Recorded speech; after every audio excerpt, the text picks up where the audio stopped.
This season of the Urban Conservative Podcast is brought to you by Newton for Senate, working to improve education, reduce taxes, and keep North Carolina #1 for business. Find out more at newtonforsenate.com. This episode of the Urban Conservative has also been sponsored by Case Technology Consulting. Help your business get value out of its data and become more efficient and streamlined. Case Technology Consulting. Check out the link in the description.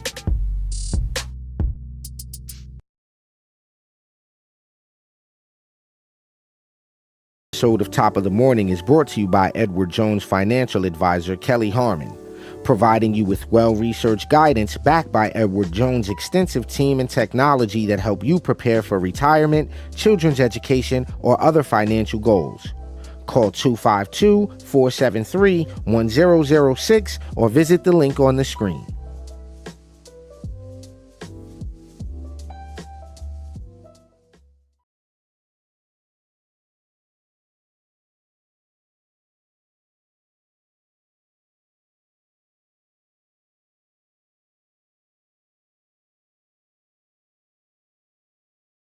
All right, ladies and gentlemen, you know what time it is. It is time for the best 30-minute morning show on your internet. You tuned in with the TUC Twins. I'm Raheem Architect Soto, of course, joined by my twin brother, Duali. Top of the morning, sir. Top of the morning to you, sir. And to you, ladies and gentlemen, jump in the comments. Let us know where you are listening and or watching from this morning so that we can give you a shout out. If you haven't done so already, the website to support the platform, tuconservative.com. That's where you can go to grab yourself a Hamilton plan to support what we do, which is exposing the BS, sharing conservative values and principles to urban communities, educating voters, all that fun stuff. Bro, it is Wednesday, hump day, man. Yeah, they call it that. They call it hump day, I guess. Wait, is that if that's your cup? Are you 7? Oh yeah, we didn't do our mug shot, so we're gonna hit y'all with our cupping. Is that what? Yeah, I'm glad you didn't catch me on camera. What I just did too. What, did you sip it the wrong way? Nah, look, you can see me behind the camera, behind the screen, right? Look. I went. Ooh, oh yeah, no, wasn't supposed to catch that on camera. Yeah, buddy. Ladies and gentlemen, it's Wild Wednesday. Mugshot. I'm back on it, bro. I'm on my Marvel superhero game. You recycle mugs? No, there's no mug for me. But I will show y'all. I had the spring for the. He went for the extra large. That kind of morning, huh? If you're gonna do it, you might as well get all of it. Well, no, it's actually a mocha, so it's little chocolate, little espresso, Yeah, good stuff. Well, ladies and gentlemen, jump in the comments. Let us know what you're rocking with this morning. We need some coffee recommendations. What's some good exclusive coffee? Shouts out to my man Tyrus Kemp with Tyrus Kemp Coffee, man. He blessed me with some good stuff. I'm gonna order another batch of that. But yo, it's Wednesday. It's Wild Out Wednesday. I got a question for you. So, if you live in proximity to someone, and let's just say that person is not the same ethnicity as you. Let's just say you live across the street or right next door to a white person, right? Now, let's just say if you knew this white person didn't have an affinity or didn't want to be bothered with black people, how much would that bother you as a neighbor? On a scale of 1 to 10, a 0. So you personally don't care what your neighbor got going on over there, long as he's doing it or she's doing it over there. Yeah, no issues. Okay, that's a listen. We live in America. You're free to not like anybody. You do realize you don't have to like anyone. So we're clear. You don't have to. Like, not mandatory. You like it. Like, you're free to be a racist piece of shit. You're free to have at it. Like, okay, so you have you enjoy the freedom of being able to be that if you so desire. Okay, Look, I just wanted to make You sure. you wake up in the morning, right? You get out of your bed, nice comforter. You slide your slippers on, go into your bathroom, take a leak, you stop, you look in the mirror, you look at yourself, you give a pleasant nod. You continue into your bedroom, you begin to get dressed, you start your day, right? Right. And underneath all of that normal tree, you hate black people. Like, what do you want me to do? Like, he had the same morning I pretty much had. He just doesn't like black people. What do you want me to do? Like, like he has to go to work. He has a job. He has to interact with black people at some point. And it's like this. You don't know who Right. don't. But Fair. listen, in all fairness, there's this guy.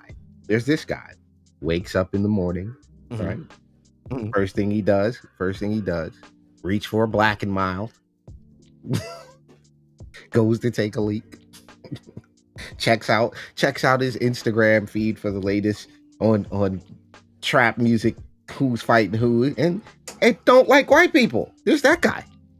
Okay. The white man's a cracker. He don't like them crackers. Okay. There's that guy. So you're free to be that guy. Be that guy. If that's who you are, if you really genuinely believe that white people are the devil, you're free to believe that. You're crazy, but you're free to believe that. Like, okay. All right. So the lady you see on your screen, bro, this is the story, and this is Wild Wednesday. This is wild to me. I'm just curious where you land on this. After her neighbor put up a KKK flag, she lobbied for a new law, and then lawmakers stalled it. Now, this is coming out. This is a USA Today was reporting this. This is advocates of Michigan's proposed anti-intimidation laws are frustrated that the bill is languishing in front of the state Senate. The Michigan Hate Crime and Institutional Desecration Acts were introduced in April by Representative Noah Arbit, a Democrat from West Bloomfield. The state house passed a bill in June, sending it to the Senate, where they were referred to the Committee on Civil Rights, Judiciary, and Public Safety, and that's where the bill sits as of time of this story. The lady you see on your screen is Jadonna Dinges, is more than frustrated. It's personal for her. Her story hit local and national news back in 2021. I just want to know if y'all heard about this. After her next door neighbor in Grosse Pointe Park displayed a KKK flag in a side window facing her home. The neighbor is white, she is black. The neighbor was not charged with a hate crime. Wayne County prosecutor Kim Worthy could not prosecute the neighbor because of the way that the ethnic intimidation law is written. This is according to Ms. Dinges. In April of 21, she mobilized a working group to develop a framework for a new law. Attorney General Dana Nessel gave input, and the bills were supported by Prosecutors Association of Michigan. The holdup was apparently an onslaught of misinformation that the bill's language either protects only those in the LGBTQ plus community or totally misrepresent what the bill would do. After the bills passed the House back in June, there's a bunch of things. Now, this is the picture that I gotta show you, Rob. When it comes to laws like this, look at what they put up there, though.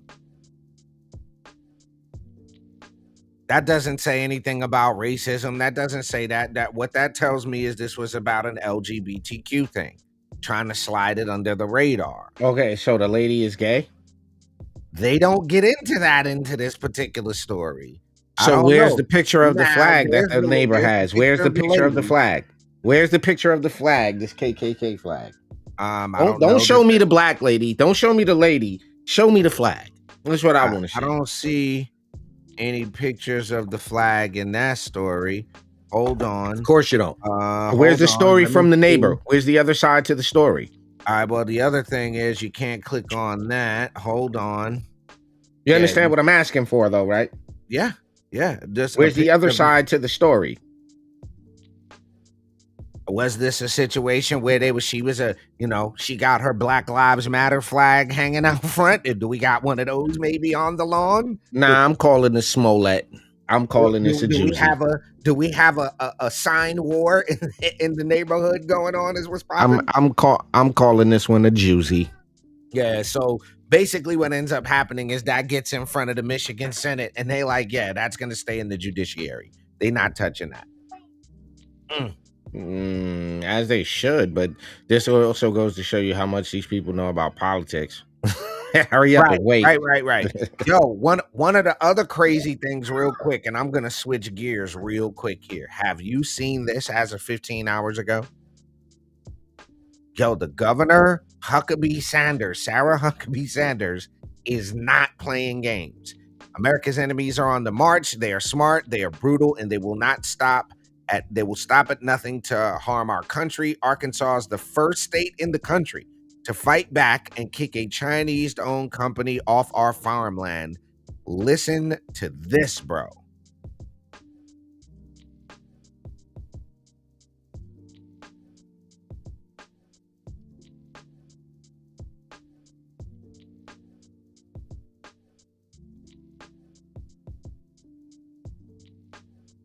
Am I supposed to be hearing something? Oh, it's not playing the audio? It's not even on the screen, bro. I click share tab. Yeah, but you got to put it in the... It's up there. Now it is. Go. Hold on, let me go back. I was proud to sign Act 636, sponsored by Senator Johnson and Representative Vaught, banning foreign parties from 9 enemy countries from owning agricultural land in Arkansas. And today, we are acting on that law. I'm announcing that Syngenta, a Chinese state-owned agrochemical company, must give up its land holdings in Arkansas. Syngenta owns 160 acres in northeast Arkansas, which it uses primarily for seed research. The company that owns Syngenta, ChemChina, is also on the Department of Defense's list of Chinese military companies posing a clear threat to our state. Seeds are technology. Chinese state-owned corporations filter that technology back to their homeland, stealing American research and telling our enemies how to target American farms.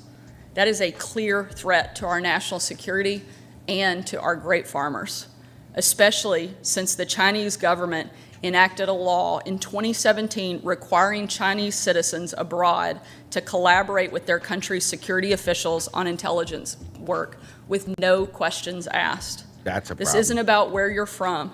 We welcome Chinese Americans, Russian Americans, and anyone else who's given up foreign oppression for American freedom. This is about where your loyalties lie. We simply cannot trust those who pledge allegiance to a hostile foreign power. That's why I signed Act 525, sponsored by Representative McKenzie and Senator Boyd, to ban Chinese and Russian-made drones. And it's why I signed Act 758, sponsored by Representative McAlinden and Senator Stubblefield, banning public contracts with the CCP. We will make sure that every company operating in Arkansas is a friend to Arkansas and good to hardworking Arkansans. Secretary Ward has already notified Syngenta about this decision. If they refuse to sell, our Attorney General can move forward with legal proceedings and force them to get out of our state. Arkansas will always protect our farmers and our national security interest. I want to thank our legislature for passing this common sense measure, and I want to thank the Department of Agriculture for working so hard on this issue. Buddy, you talk about wild news right now, bro. She is not playing. Arkansas is not having it. That is, that's what happens when you get strong conservative leadership that listens to the people that live in that community. I mean, yo, bro, and she's right on point. Seeds are technology. They're filtering that back. So yeah, right on. Right, way to go, Arkansas. That's all I got on that one, bro. Yo, yikes. What else we got, man? Okay, well, you got this. What's this? Okay, hold on. So, you know, why'd you do the breath noise? Oh my gosh, he did. Let me see which one is there. Which one is there? Okay, that one's there. So this is a video circulating on social media showing a group of young Chicago teenagers attacking a Tesla while police watch nearby. during a weekend, what they're calling a street takeover. Okay? So what they're calling a street takeover, right? That's what they're calling it. All right. I mean, tribe. I wish I would try that out here. You know.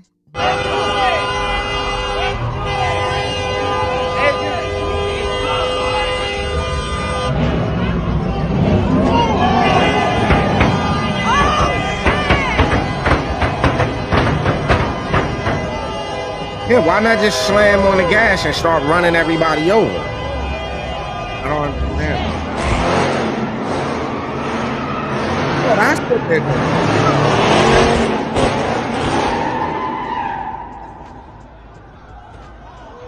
There you go. There you go. That'll do it. He said, there you go, that'll do it. That'll get your ass up out the way. And they don't already tow up the man's car. This car up! Yeah, I would get out with a bat and I would start. Yeah, bro. It's not gonna go good. Let me see.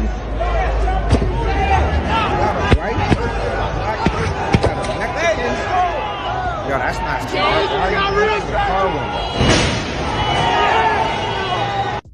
Oh, that ends up real bad. That is Wild ooh. Wednesday. So, but I don't understand. So we're gonna. I don't know. I don't. Camera, understand. then, yo, listen. I don't understand. I get it. Yo, young people having fun. We gonna go downtown. We gonna turn up. We gonna do our little donuts in our car. I get it. I mean, I get it. I get it. Yeah, but as soon as you start banging on my car, bro.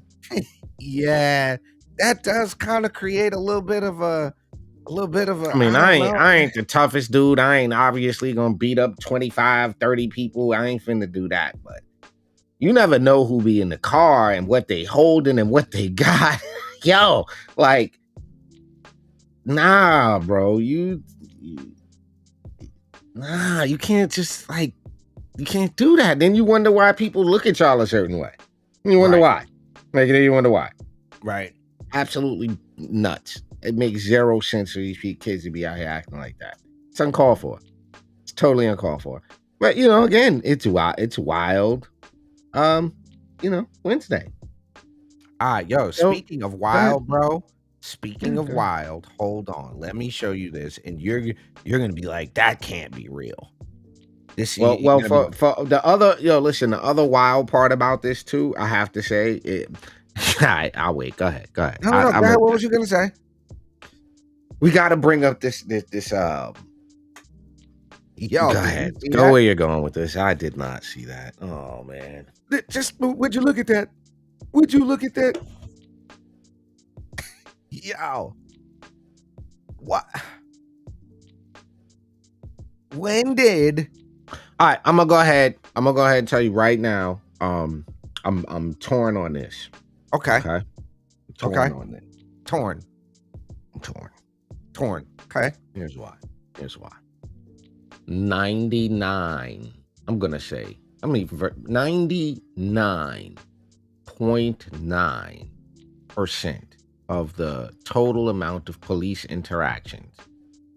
All right, let's not even use my 99. Can you find out how many police interactions are caused by someone calling the cops? Can we just, this is why I'm torn on this. How many police interactions happen because someone called the cops? Listen, and this is according to the National Emergency Number Association. An estimated 240 million calls are made to 911 in the U.S. each year. 80% or so are from wireless devices. So I was about right. A large majority of the police interactions we see are because someone called the police to come and help them. Okay. This is why I'm torn on the George Floyd thing. Were the cops called to his location? Yeah, they were. Okay. They were called. Was there a reason that the cops were called to his location? Yeah. There was a reason. All right, yo, I got the most recent numbers. You remember we looked at this report. It's been a while since we looked at this report. You see my screen? Mm-hmm. So this is mapping this is the policeviolencereport.org. So far, collected data on nearly 1,200 killings by police in 2022. We compiled this information. That's it? For media reports, obituaries, public records, and databases. So now, more people were killed by police in 2022 than in any other year in the past decade. So more than were killed by when Trump was in office. So 16, more. Okay. Than when Trump was in office. Okay. Hold on, let me see. I just want to know this. I want to know how many black kids were killed in Democrat cities last year.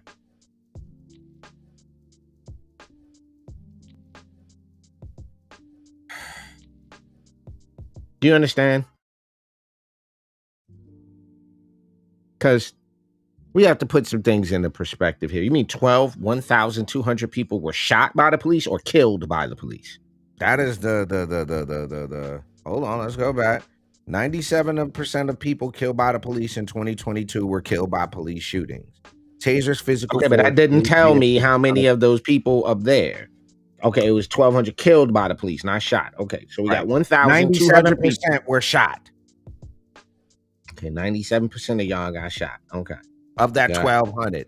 Now, what we got to look at, and you said you wanted to know. And let's keep in mind that we have a population of 44 million black people. Let's not even use the whole country. Let's just say 44 million black people. And let's just say all 1,200 of them were black. Let's just for the argument, all 1,200 were black. Okay. Out of 44 million, what's 1,200? What percentage? Oh my God. Exactly. Like, are we really serious about this? And all of them were innocent? Fewer than 3% of killings by police result in officers are disproportionately prosecuted by black prosecutors, especially black women. I didn't know that. Representing only 1% of the nation's elected prosecutors, black women were 9% of prosecutors who charged officers for killing someone, 11% of prosecutors convicting officers, and 19% of prosecutors charging officers in a deadly force incidents from 2013 to 2022. So we have black women according to this, are the ones that are leading the charge of prosecutors. And maybe that's because black women happen to be prosecutors in urban areas and Democrats. We were able to identify officers. At least 22 had shot or killed someone before. 8 had multiple prior shootings. I'd be curious to know where they were, because if they're in high crime areas, there you go. Most killings began with police responding. So we're not, notice they highlighted suspected nonviolent offense, but they didn't highlight the words police responding. Or cases when no crime was reported. 87 people were killed after police stopped them for a traffic violation. So there goes that whole idea. You get pulled over, you're likely to get killed by the police. Because 1,200 people get killed, 87 during a traffic stop out of 240 million calls for service. Come on now. Hold on. That's not gonna fly. Whoa.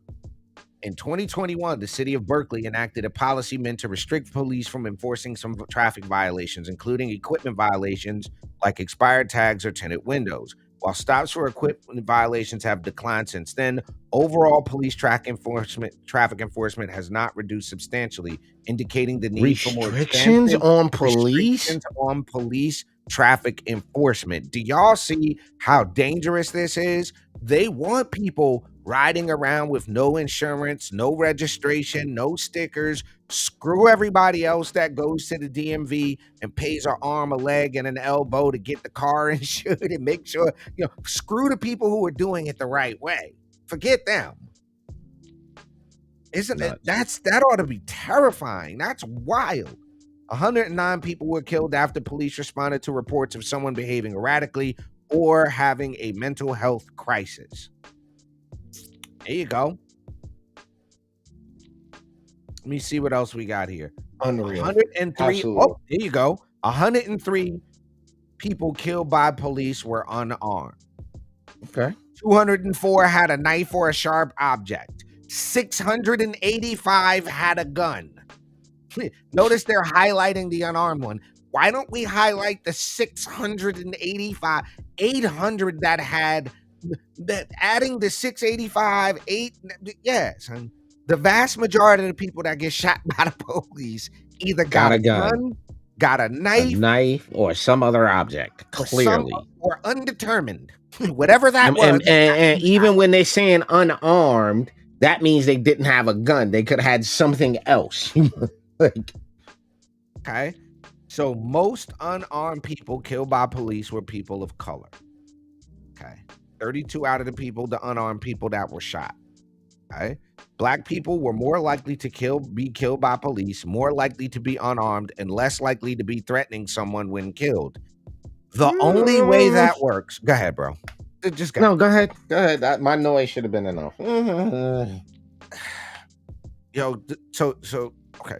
Do I need to go to anywhere and pull up the crime stats for any black neighborhood anywhere? No, I think this just made me yawn. I've had enough, and it just made me yawn. Like it's just police disproportionately kill black people. Black people are 12% of the population. Mm-hmm.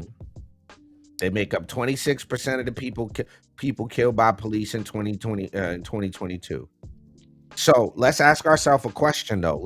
Can we be real here? Can we ask ourselves a question? Why don't they say which percent of those black people killed by police were armed or unarmed? Did they say that they would like to? Because what they need to do is create entire seminars. Hold on, listen. They need to create entire seminars, workshops, and talks on these particular statistics, so that they can stay in the business of race hustling. This is part of the race hustler guide to giving a lecture on why black people blah blah blah blah blah, fill in the blank. So, ladies and gentlemen, we've hit the 28-minute mark on this beautiful Wednesday, this wild Wednesday, as my brother said, hump day. Man, are we headed in a wild direction. We got the Speaker of the House thing still happening right now. We got, obviously the Israel-Hamas conflict going on right now. We've got so much wild stuff going on right now.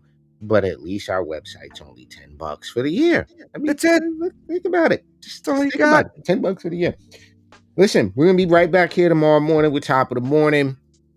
We're going to hopefully have a Speaker of the House today. Maybe not. Stay right here. Join us. We'll go live. We'll start our live feed today covering the Speaker of the House race. So if you guys want to watch that and kind of see how that unfolds throughout the day, stay tuned to us here on the pages you see on your screen. You can go to YouTube, TUC Twins, Facebook, TUC Twins, or X, formerly known as Twitter, at TU Conservative, to check out the Speaker of the House vote. Make sure to be right back here with us tomorrow morning for Top of the Morning, right here on the Urban Conservative. Hope you guys have a beautiful hump day. Get over the hump, drink as much coffee as you need to. We'll see y'all tomorrow, God willing. Peace and love. Peace.